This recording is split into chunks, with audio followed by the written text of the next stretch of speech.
Starter Visa program is a business category program. Now, many people think that it's either an investment program or an entrepreneur program. In reality, it's neither of the two. You don't need a hardcore entrepreneurial experience to be able to qualify under this program, nor do you need too much of an investment beforehand, at least before you migrate to Canada as a PR. Hi, my name is Ravi Virk and I'm based out of Vancouver. I'm a regulated Canadian immigration consultant since last 15 years. I've also taught Canadian immigration law to the students who wanted to become immigration consultants, and given some CPD seminars also to practicing immigration consultants.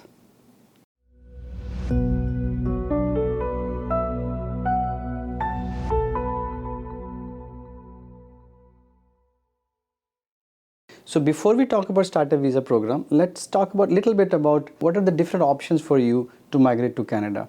There are basically two different routes that you can take. Either a federal program you can use, or you can use any of the provincial programs. And the provincial programs are called PNP programs. There are business programs under both categories, federal as well as provincial. So the basic structure is same. Either way, you have to go through a selection process as well as an admission process. Selection process happens for the main applicant, and the admission happens for the entire family. The entire family means if it's a couple, husband and wife, have kids under 22 years of age, so all of them have to go through two different parts of the admission process. The admission process has two components. One is medical and the other one is police clearance. So the police clearance happens only for the adults, 18 years or above, but the medical happens for the entire family, all the kids and the husband and wife. So the selection of the main candidate and admission for the entire family, that is true for federal as well as provincial program. So once we understand that, then we can talk about different business immigration programs that are available these days.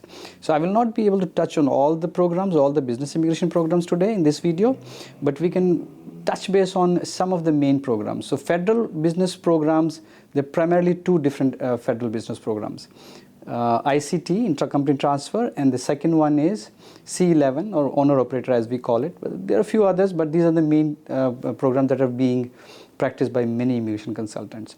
Now, the fundamental difference between a federal and a provincial business immigration program is that if you come under federal program, you can settle anywhere in the country.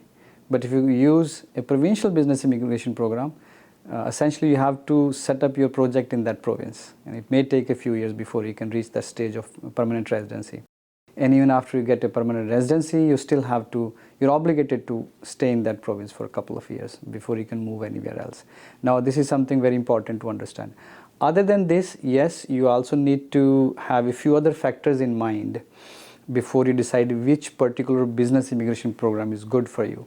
For example, how complicated this program is, how many steps are there, because the more steps are there, more chances are there that you're setting up against refusals. How economical this program is, how much money is required for you to come, how much investment is required. For example, there are clear-cut investment that is required that is outlined by the provincial or the federal government. But there are also some hidden costs which you need to be aware of. Then how much time it will take for you to migrate under that program. So efficiency of the program, the timelines of the program, very important. So these are few factors that you need to understand before you use any of these programs. Now, let's dig deeper into the Startup Visa program. Let's talk about Startup Visa program, how it works. Okay, so Startup Visa program was initially commissioned by Canadian government in 2013, and it was a pilot project for some time. Most of the pilot projects, they generally go for 6 months to a year, but this program took almost 4 years before it was brought into the mainstream. It's a fairly new program to begin with. The history of other programs, if you see, they have been around for many, many years. This program took almost 4 years to become a mainstream program, only because initially it was not easy for the stakeholders in the industry to understand it or even practice it. Even now, very recently has started gaining traction. So it's not very popular even now, but people who have been practicing, they have had fairly good success rate with this program. So it's in theory it looks a little complicated, but it's a good program. It's a very good vehicle to use. So I've been practicing it since last 4 years now, and I've had 100% success rate. Now let's talk about it. What are the different features of this program? It's a federal program to begin with, which means that you can settle anywhere in the country.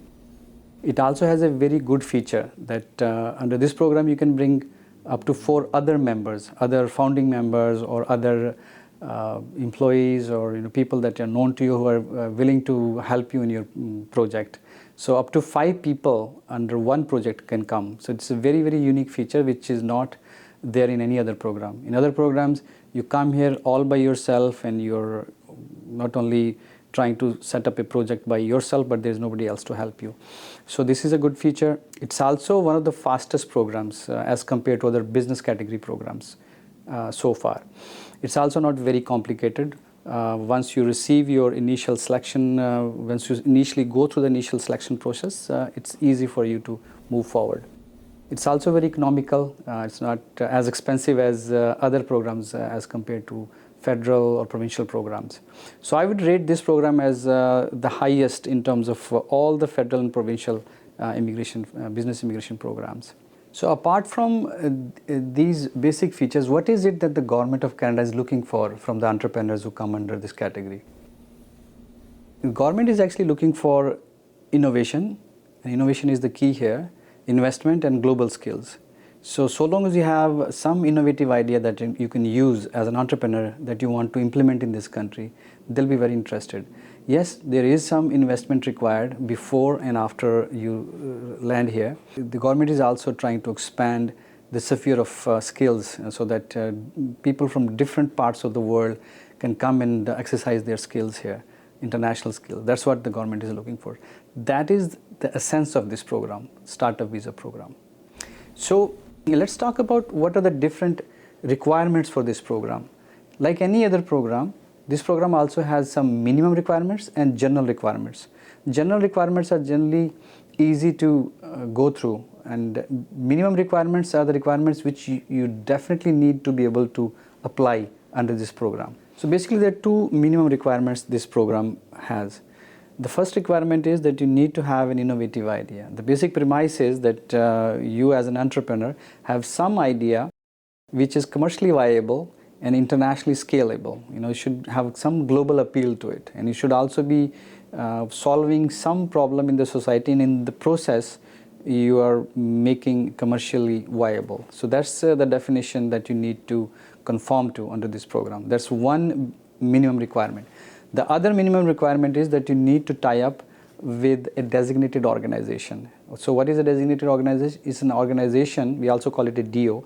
So a DO is an organization which has been authorized or designated by the Government of Canada which can participate in this program. So you need to find a designated organization who is willing to help you work with your project when you land here, before and after you land here as a permanent residency. So these are the 2 requirements.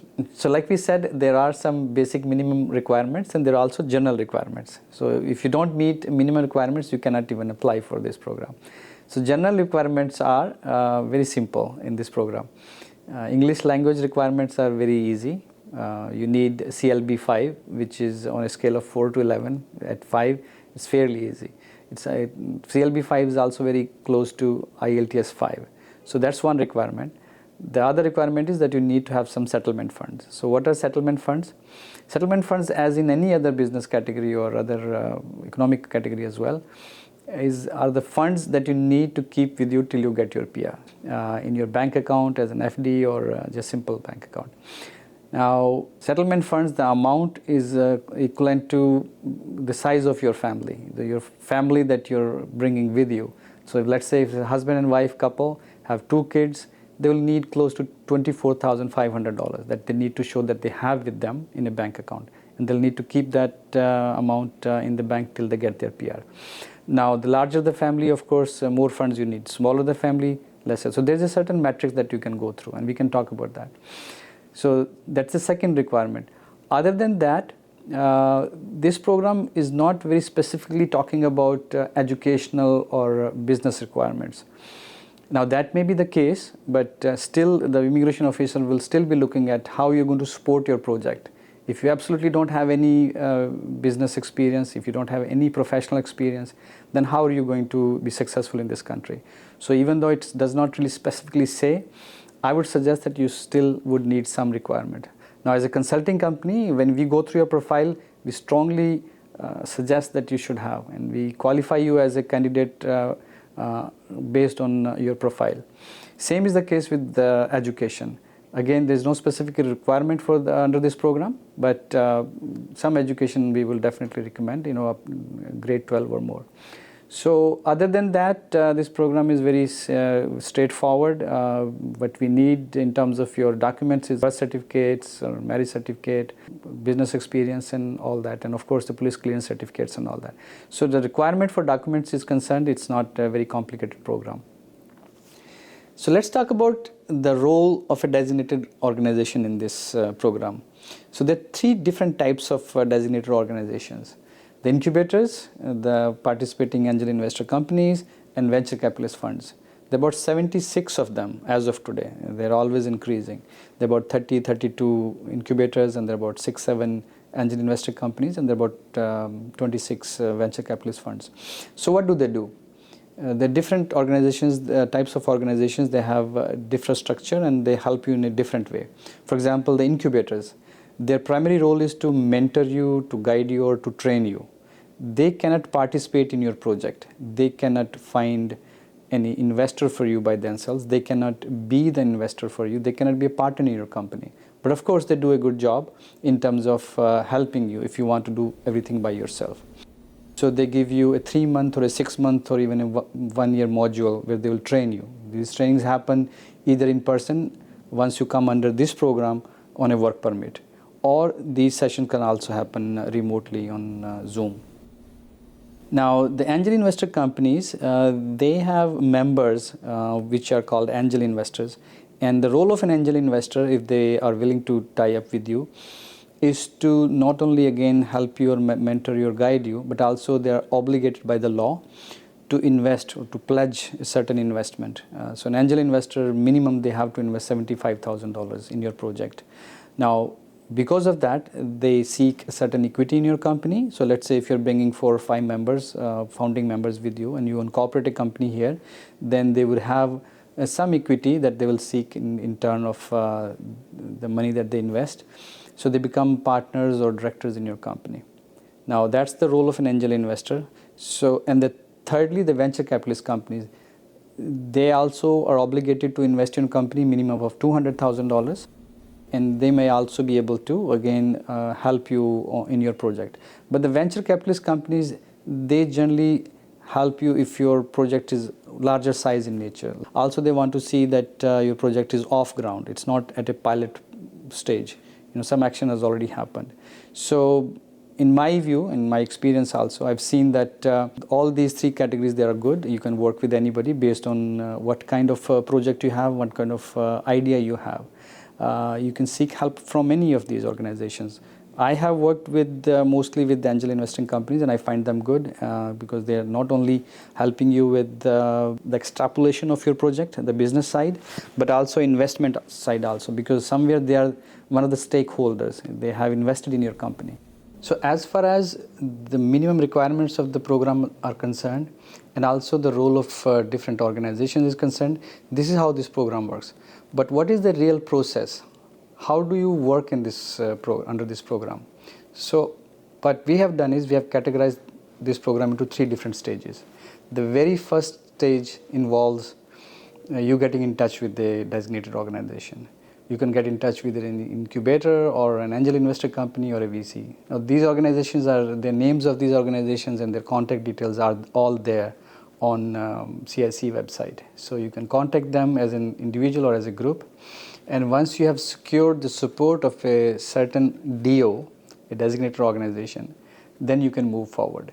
Then they may go to the next stage where they will ask you to pitch in front of, if it's an angel investor company, you will have to present yourself as a group, your idea, and you will need, you need to meet some of their selection criteria before they will accept your project. Same thing is with the other 2 types of DOs. So that's your first job. Once you go through that, then they approve your application, and the end game is to get a letter of support from them.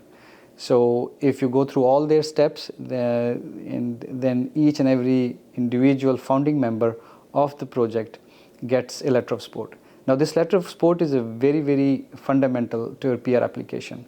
With the help of this letter of support, you are then able to go to the next stage, where again, I'm a very strong proponent of using a legal representative. Whether you engage a law firm or you engage a consulting firm, I believe that these people, they help you a lot. Now, so once you have secured the letter of support, whether by yourself or you have used the help of a law firm, which I always believe is a better idea. Sometimes the requirements of these DOs seem very simple in theory, but practically it's difficult for people from overseas to go through their process. So always a good idea to engage a legal representative, engage a law firm or a consulting company. Now, coming to the second stage, once you have a letter of support, again, either by yourself or I would say through the help of some consulting company, you are now ready to file your PR application. So you go through all the requirements, the forms, the documentation, the required fees and everything.